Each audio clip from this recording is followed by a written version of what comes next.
Father Abraham, do not be afraid, for I am with you, and will bless you and make your offspring numerous for my servant Abraham's sake. In Genesis 27:1, we read of Isaac as old and rather feeble. His eyes were dim so that he could not see. He called to his firstborn and favorite son, Esau, for he wanted to give him his blessing. To understand the full impact of this story, it is important to know that according to ancient belief, blessings or curses were powerful acts because they had the power to produce the intended results. A blessing, once given, could neither be withdrawn nor given to another, for it came from God. Here is where God's prophecy to Rebekah before her sons were born is fulfilled. The elder shall serve the younger. Isaac told Esau to take his weapons and hunt game, and then prepare a savory dish for him before he gave him his blessing. Rebekah overheard Isaac's instructions to Esau and quickly devised a plan so that Jacob, her favorite son, would receive the blessing from Isaac. She told Jacob to choose 2 choice kids from the household flock and bring them to her, so that she might prepare savory food for Isaac. She then explained to Jacob, "You shall take it to your father to eat, so that he may bless you before he dies." But Jacob was fearful that his father would see through the deception. "Look," he said, "my brother Esau is a hairy man, and I am a man of smooth skin. If my father were to feel me, he would know I was Jacob, not Esau, and he'd bring his curse upon me rather than his blessing." "Let your curse be on me," she said. "Obey my word and get them for me."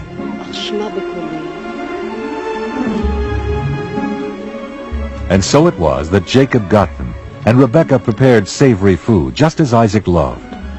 For his disguise, Rebekah took some of Esau's finest clothes and put them on Jacob. She put the skins of the kids on his wrists and hands, and on the smooth part of his neck.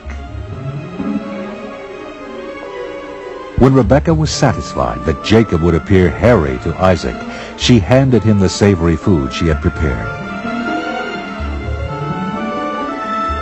Jacob entered the tent and called to his father. "My father," he said. "Who are you, my son?" asked the old man. "I am Esau, your firstborn. I have done as you told me. Now sit up and eat of my game, so that you may bless me." Isaac was suspicious. "How is it you hunted the game and cooked it so quickly, my son?" And Jacob answered, "Because the Lord your God granted me success. Come near, that I may feel you, my son, to know whether or not you are really my son Esau." So Jacob went up close to him. Isaac felt his hands and said, "The voice is Jacob's voice, but the hands are the hands of Esau. Are you really my son Esau?" And Jacob answered, "I am."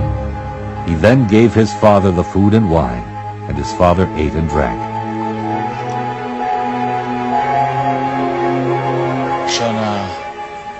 After having eaten, Isaac said to Jacob, "Come near and kiss me, my son." Jacob came near and kissed him, and Isaac smelled the smell of Esau's clothing. And now, convinced he was Esau, he gave Jacob his blessing.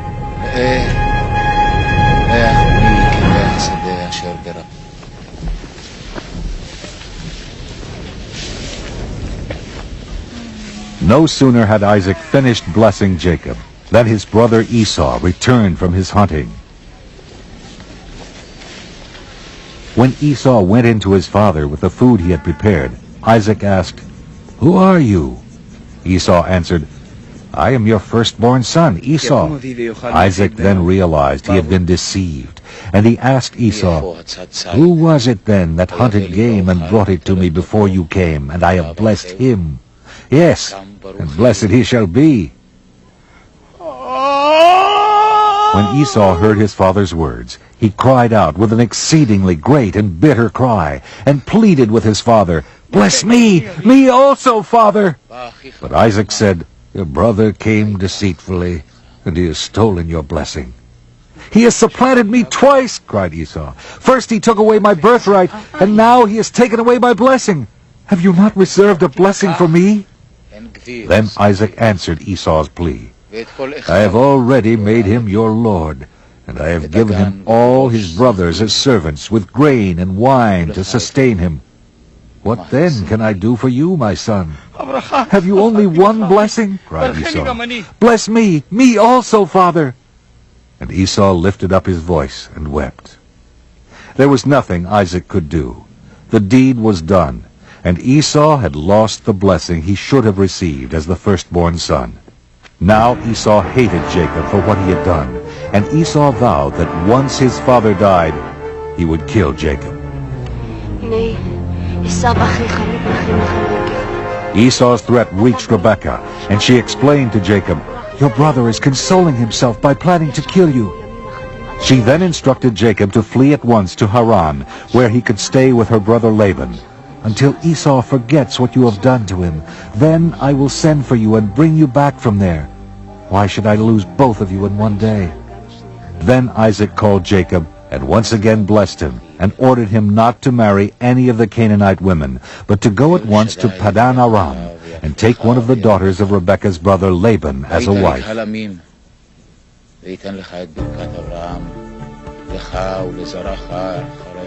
Jacob then left Beersheba and headed toward Haran, and it was on this journey that he experienced an astonishing heavenly vision.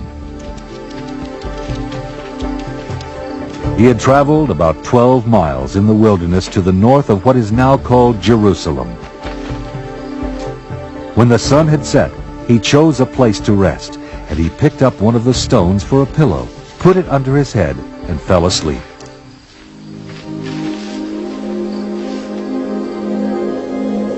He dreamed there was a ladder suspended between heaven and earth, and the angels of God were ascending and descending on it. And the Lord stood beside him. And in Genesis 28:13, he said to Jacob, I am the Lord, the God of Abraham your father, and the God of Isaac. The land on which you lie I will give to you and to your offspring. And your offspring shall be like the dust of the earth. And you shall spread abroad to the west, and to the east, and to the north, and to the south. And all the families of the earth shall be blessed in you and in your offspring. Know that I am with you, and will keep you wherever you go, and will bring you back to this land, for I will not leave you until I have done what I have promised you. When Jacob awoke from his sleep, he said, How awesome is this place! This is none other than the house of God, and this is the gate of heaven. He anointed with oil the stone upon which he had slept, setting it apart for God's use, and named the place Bethel, meaning house of God. He also vowed to give God 1/10 of his earnings, or a tithe, if he were, as God had promised, to return safely to Canaan.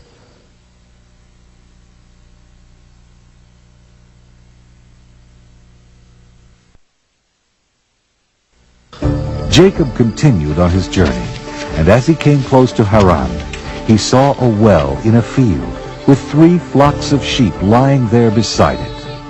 There was a huge stone on the mouth of the well, and in the evening, when all the flocks were gathered, the shepherds together would remove the stone, water the sheep, and then replace the stone. The shepherds were from Haran, and they indeed knew Jacob's uncle Laban. In fact, Laban's daughter Rachel was just arriving at the well with her father's flock. When Jacob first caught sight of his beautiful cousin Rachel, he didn't wait for the other shepherds. Alone, by himself, he rolled the stone from the well and watered the flocks.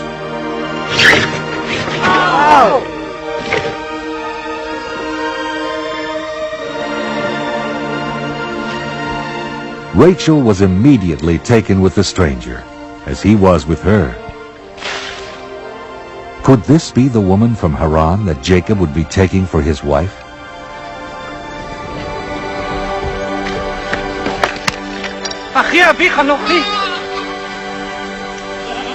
Jacob ran to Rachel and kissed her.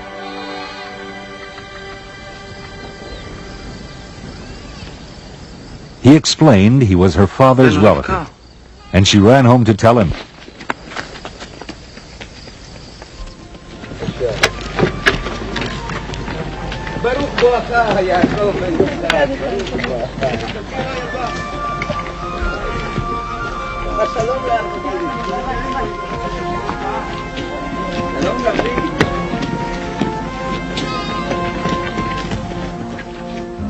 Jacob stayed in Laban's home and worked with him, and after a month, Laban said to him, "Just because you are my kinsman, should you therefore serve me for nothing? Tell me what your wages should be." Now Laban had 2 daughters. The beautiful Rachel was the younger, and the less attractive Leah was older, and Jacob had fallen in love with Rachel. So he made a bargain with Laban. "I will serve you 7 years for your younger daughter Rachel." And Laban agreed. The 7 years seemed to Jacob but a few days because of his love for Rachel. And after the 7 years had passed, he went to Laban and said, "Give me Rachel as my wife, that I may consummate my marriage with her." Laban agreed and prepared a huge feast.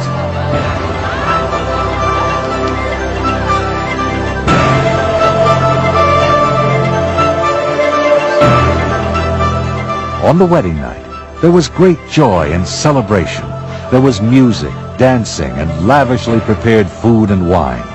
During the ceremony, and in the tradition of the times, the bride was veiled, and what Jacob did not realize was that Laban had tricked him. Behind the wedding veil was not Rachel, whom he loved, but Leah, her sister. For 7 years Jacob had dreamed about this day, and he was perhaps the most excited of all who had come to celebrate with him. He ate and drank and danced and partied through the day and on into the night. Not for one moment did Jacob suspect that Laban would deceive him. He had no reason to doubt that he was marrying his first love, Rachel. And on his wedding night, he thought he had taken Rachel into his tent. Jacob did not discover until the next morning that he had consummated the marriage not with Rachel, but with her older sister Leah. He was devastated. "What is this you have done to me?" cried Jacob to Laban. "Did I not serve you for 7 years for Rachel?" Laban calmly explained that local custom required that the older daughter be married first. However, he told Jacob